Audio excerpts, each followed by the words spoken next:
to be actually fulfilled in any meaningful sense. So what's called the idealist view, if you still have the paper I handed out, the idealist view is basically just that these were all just principles. They're symbols of things that are going to happen in this era of the church before Christ returns. So pretty much everything we see needs to be understood symbolically. And certainly there's relevance to that. I mean, there are lessons to be taught from the symbols.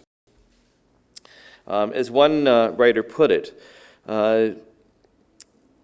while the imagery of these judgments is symbolic, the symbols were meant to function at a literal level. And that's how I understand it as well, which is that, yes, these are symbolic. It doesn't mean they're not also literal. When God created the world, day of rest, 7 is a symbolical number, but it's also a literal number. And that's often the case. 3 can be a symbolic number. That doesn't mean the Trinity is symbolic.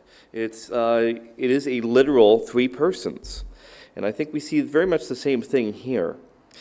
There's also, we've mentioned what's called the preterist view, that pretty much everything we're seeing in Revelation was fulfilled in 70 AD, other than the very end when Christ returns. And so there's this idea that it has to do with events happening at that time. And again, for the most part, these are all united in the sense that they just don't believe this is something happening at the time of the end, which to me seems fairly obvious that this is referring to the end times, the time immediately before Christ comes. I don't see really any other reasonable way to take it, and I've never understood the arguments otherwise. And again, it's not that there was no foreshadowing, if you like, in 70 AD with the destruction of Jerusalem, or that there's no symbolic earth to kill with a sword. And it increases as it goes.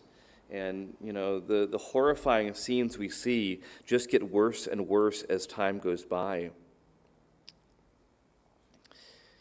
So as it begins, we have finally come to the 7th seal. The first 6 seals were in chapter 6.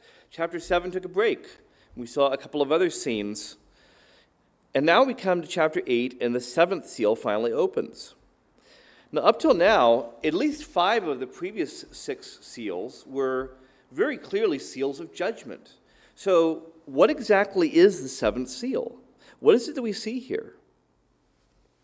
Is there judgment in it? What is the 7th seal?